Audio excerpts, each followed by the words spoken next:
Ang atong tubag sa Salmo naghisgot og kadaugan nga ang tibuok katawhan nakakita sa kadaugan sa atong Dios.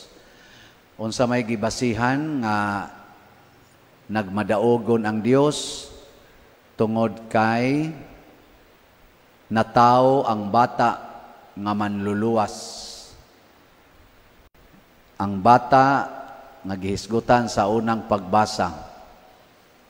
Ug ato ni siyang i-relate sa atong kinabuhi kining atong gidebosyonan si Santo Niño mao ni ang kadaugan sa Dios batok sa yawa.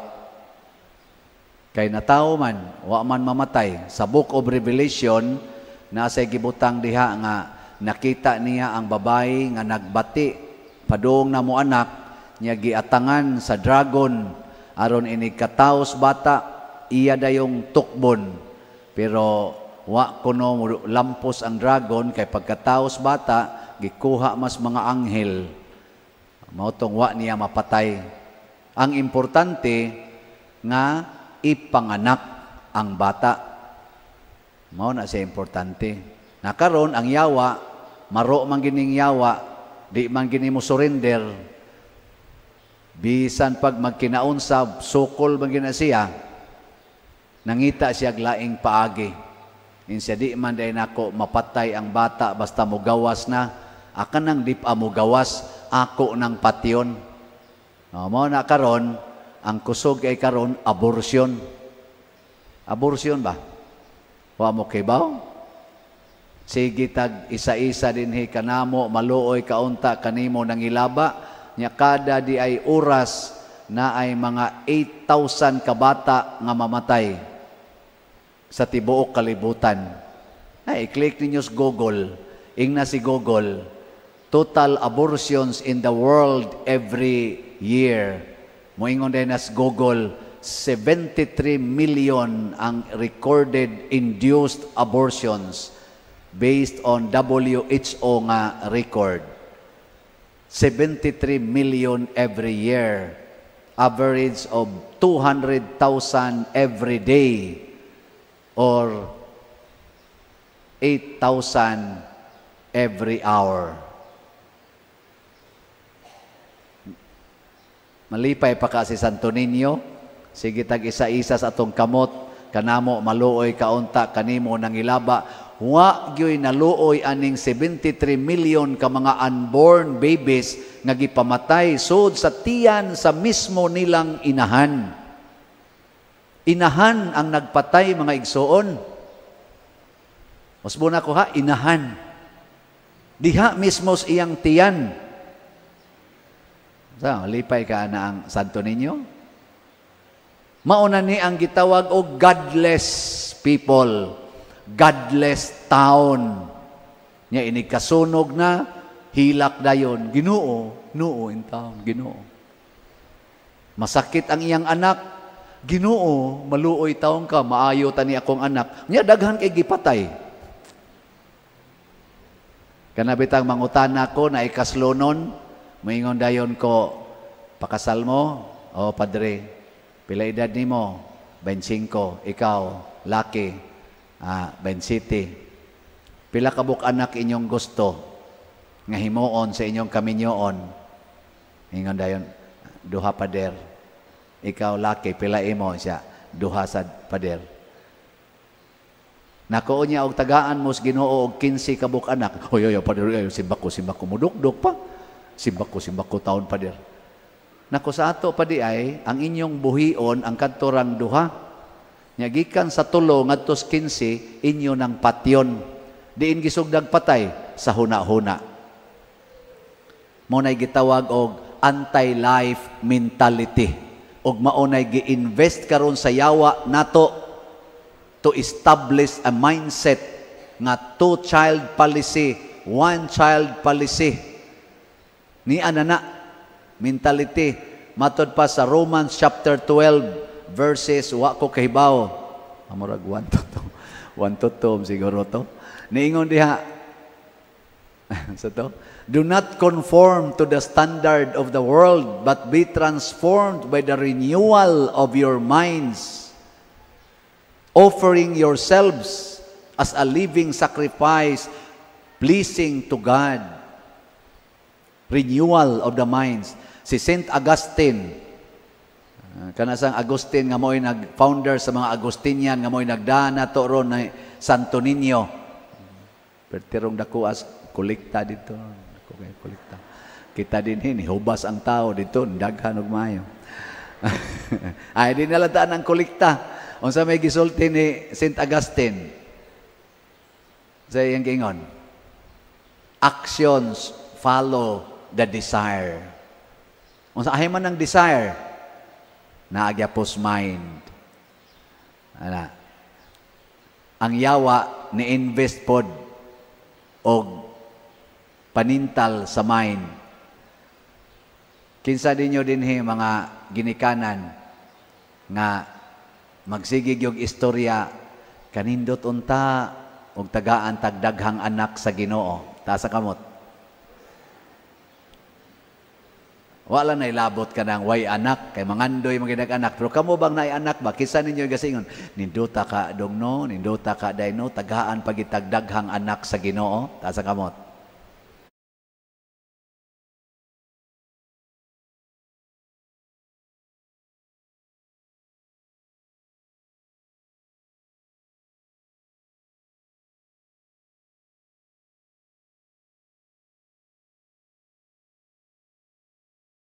No, nawa.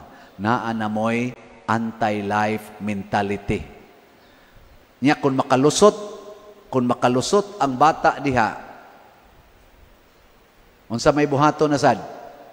Tagaan na sad og anti-life activities. Unsa man pananglitan? Inom og pills.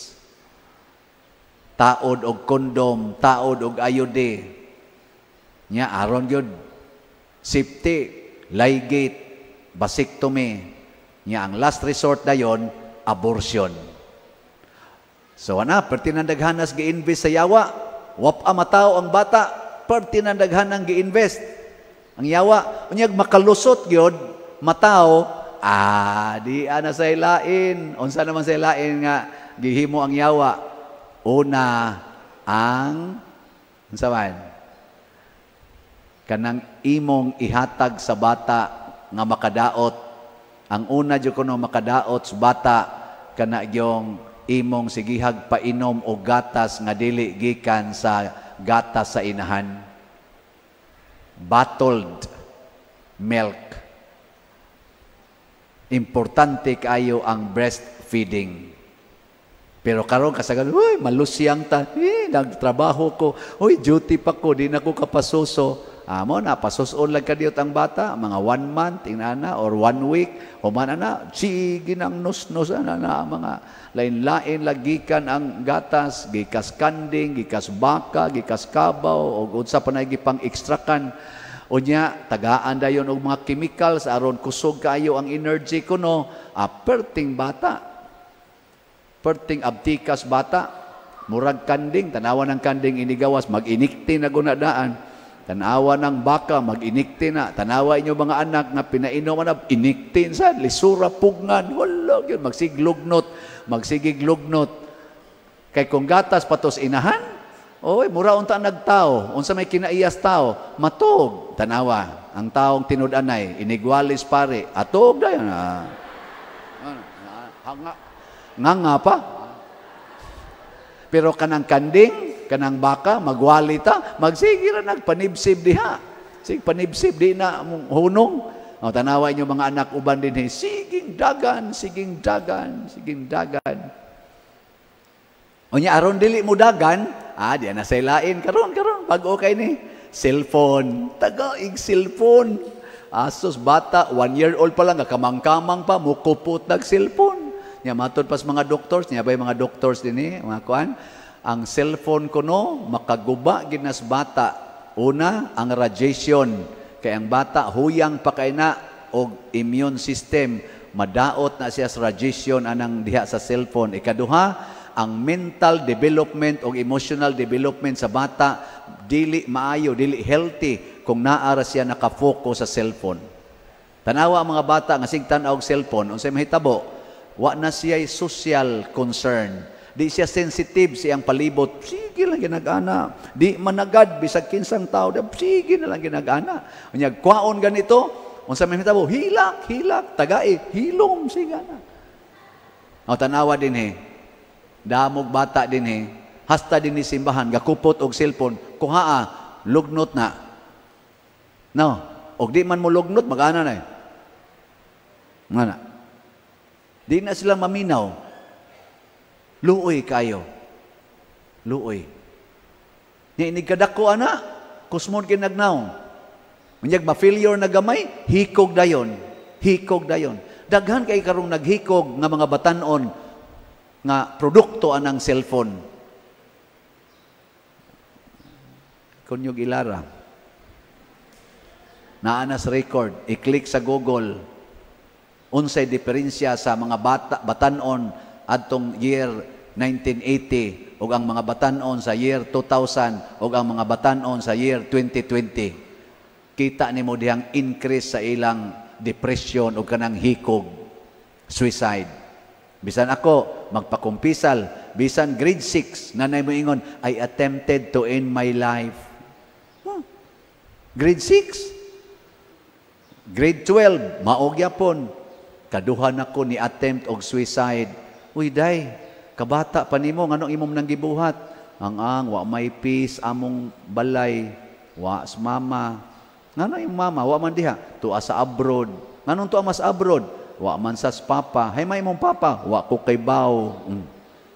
Ingos mama, nalumos kuno sa sabaw. O, gipaangkan di ay, unya, gibilin siya siyang lula, og nisibat ang nangitag trabaho, tuwa na sa ilaing gikapuyo dito. Ang bata mo'y na left out, nga wa na siya kapaingnan, may pagmaghikog.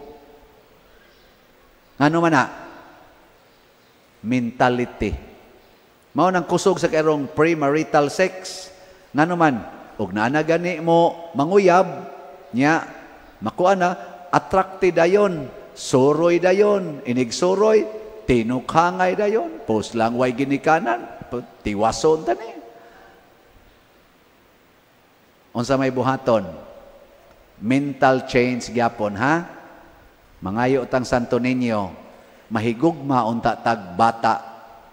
Sige, lingay mong tupad. Ingna, sugot na gyud ko muhimog daghang bata. Sige, ingna. Sugot na ko daghang bata. Naa. Unya ikaduha, atimana ang bata nga maduol sa Ginoo. Kaya ang Ginoo may source of everything. Dili maduol sa kwarta, dili maduol sa cellphone, dili maduol sa TV. Kinahanglang maduol sa Ginoo. Mao na si Jesus at 12 years old. Di naganahan mo kuyog sa iyang mangginikanan. Gusto na lang adto magpuyo sa balay sa iyang amahan, sa Dios amahan. Dad-a ang bata sa pagampo, dad-a sa simbahan. Mao na kamo dinhi haguig da sa simbahan. Hangyo gyud ko ninyo ana. Pero magsaba-saba din isod simbahan, dad-a sa gawas. Nya sunod sad isod sa diri og musaba, dad-a na sa dito, kahasol ba na padir, may nala na maghasol-hasol ka kay nigtubo sa bata, duol sa Ginoo. No? Ana. Dad-a gyud simbahan. Og katapusan, ayaw gyud pasakiti ang bata. Ayaw na gyud mo pangasaba og bata. Ha? Kinsa ninyo dinhi ang wa gyud ka pangasaba, wa gyud ka pangusi og bata, taas ang kamot. Na. Usara ka buok pero mubo sa kay inisahan. Ana ra isa. Ten sa murag duda ko na makatoy na ko sa una no. Ana.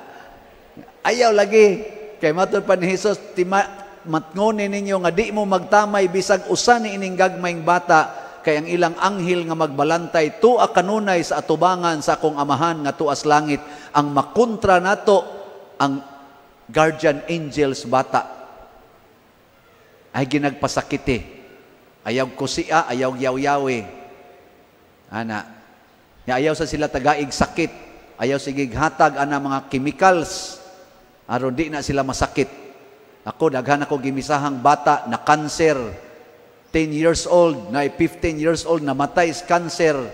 Kaya siging suyop anang mga daghang kanseros nga mga pagkaon. Kamo mga ginikanan, kamo'y mag-control ana in that time sa makaayo baka nagihatag ni sa anak. Kay kanang anak mo kabot ra man gina, inom na, imnon magani bisan anak muriatic acid. Kamo mao'y magtan-aw, di ba? Keep away from the reach of children. Di ba? Naman na kanunay, no? Chemicals are very dangerous to your children. Ingka kami mga dagko pa din, hala, panginom mong chemical para mga matay sa mong tanan.